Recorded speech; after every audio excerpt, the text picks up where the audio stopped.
We recently had the Sony State of Play where a lot of release dates were announced for 2025, and it's kind of getting crazy at this point.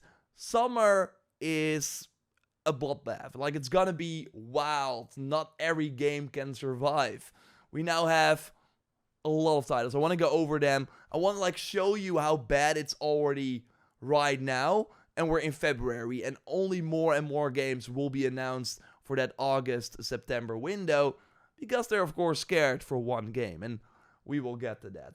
So let's go over to Metal Gear Solid Delta, announced of course for August 28th, and yeah, looks awesome. I wish it was coming a bit sooner, because we at one point thought it was gonna come in 2024, but yeah, this of course looks amazing, and I want to play it, but I'm not sure if I will have the time, because again, it's getting crazy. This Shinobi game that I know a lot of people are actually very excited about is also coming at the end of August.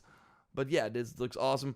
I think this will probably be fine. It will have a dedicated audience, but if it's like it will not have probably the Hollow Knight or like the like those other like side-scrolling Metroidvania type games. It will probably not have that big appeal, because there are too many other games coming out. Because if we go on, like this one is also launching close to that, like another Ninja Gaiden game, Ragebound. Then we have Hell Is Us, which is yeah, it looked pretty cool. It had like more of a story trailer, but this is just the game where you kind of explore without much of a UI and have to kind of figure out what's going on. Yeah, that looks awesome, and overall the aesthetic, the combat looks very, very flashy. The world, again, if there's gonna be a photo mode in this game, you will probably spend a lot of time in it if that's your thing. But yeah, September 4th. Okay, we already have 3 games 1 week apart. It gets crazier though. We also had the Borderlands trailer, of course, that ended with, yo, we're in September. Okay. Borderlands, I still need to see more of. There are, like, swimming is now in the game. You got the double jump and the grapple hook.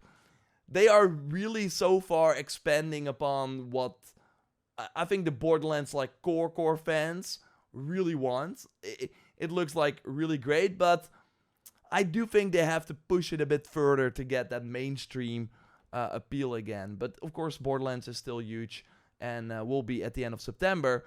But then you got all the summer games. And yeah, summer is going to be also that end of August, September window. And this is Dying Light the Beast. Of course, the Dying Light 2 DLC that got turned into a own standalone game.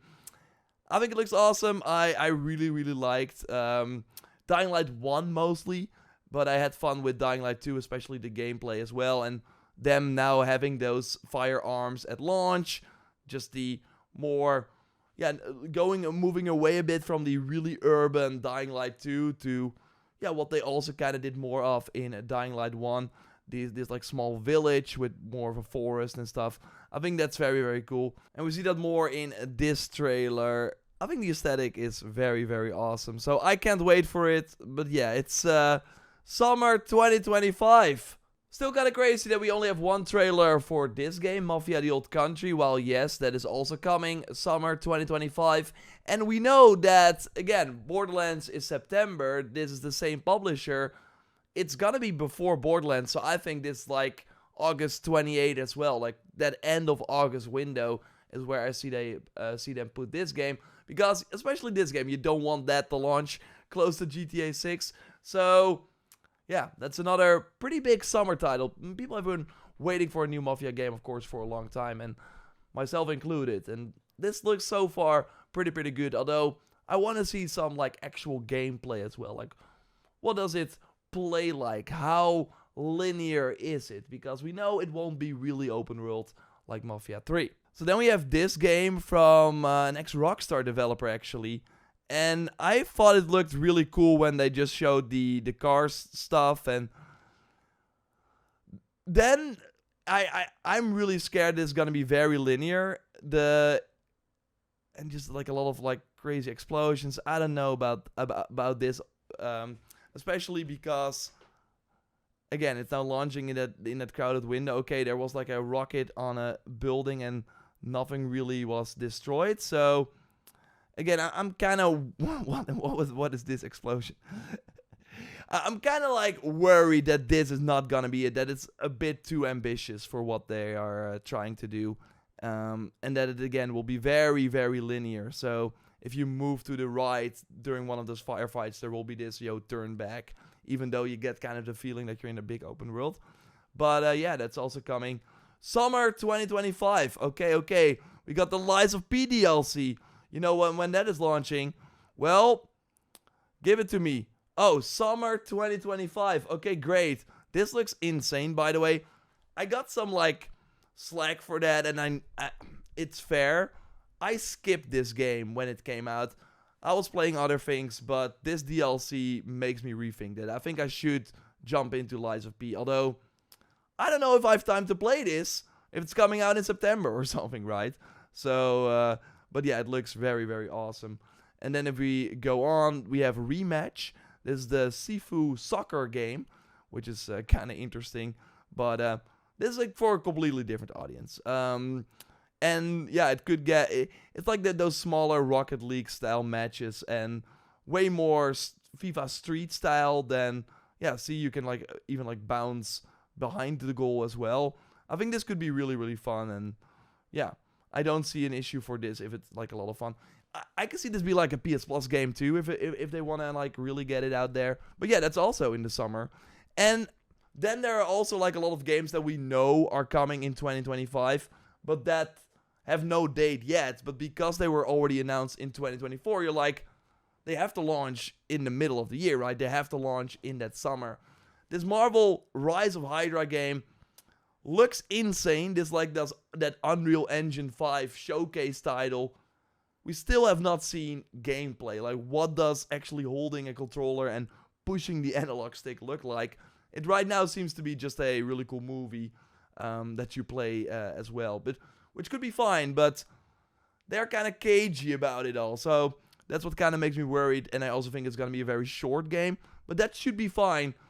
They have not announced summer yet, but again, why we're all, of course, about. Like, why we're all in that summer window. Like, you really see that here, too. June, August, September. It doesn't look that crazy, but again, there are way more games that are not here that just say summer that will be included here. But yeah, this is why, like, the big cutoff is basically October 2nd so far, because this is, like, a very small game. And the reason for that is, of course, GTA 6. People are afraid. We know that game is fall.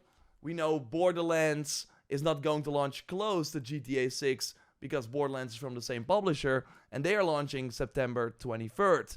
So a month later could be when GTA 6 is coming out. And that's why all these other games are like, we gotta get out before that, because if you're 1 week before GTA, even 2 weeks, people will wait. They're already getting hyped. If you're after GTA, it's like, people are playing GTA, and then maybe a month later they drop online, so they have another. You basically, if you are able to want to get ahead, want to get out before October, basically, then you are 100% safe. And that's why we're seeing all these games do that. And again, we still have a lot of games that we don't know the release date for that you think are before October. Death Stranding 2. I think that's also a summer game, right? Unless because they have a sort of reveal event in March. Maybe they will say, yo, it's out in May. It was already rated. June, maybe. I think that is possible, but I can also see Death Stranding 2. Before that, Ghost of Yotei, are they launching at the end of the year around GTA? I think that is possible, but not like the best strategy. But yeah, they could do that. Little Nightmares 3 also does not feel like an end of the year game. So is that also summer where winds meet? So yeah, my point basically with this video is this is not healthy. It's getting crazy. And then I did not even talk about the big elephant in the room that, sure, for many people is not like that big of an issue if they are just playing on PlayStation, Xbox, or PC. But there are a lot of people that next to a PlayStation or Xbox or PC, have a Switch as well. And if the first year of the Switch 1 was any indication, you know Nintendo is gonna go crazy. They're gonna launch a new banger every month, which means that in August and in September, you likely get a Splatoon 4. I'm just saying something random, I don't know. Maybe a new Mario. They're gonna launch big things as well. So, I don't know, man. And then, like, the live service games will probably have big updates too. Assassin's Creed Shadows is launching. We know that has many DLCs. Maybe that would be March, the first DLC or the second one. In August, September, there will be so much stuff fighting for your attention. And I just don't know if any of these games can survive. Borderlands will suck a lot of air out of the room. Dying Light is pretty huge.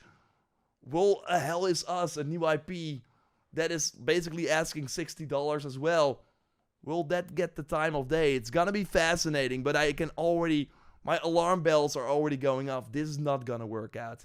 So let me know, of course, what you think in the comments down below, and subscribe for more like this.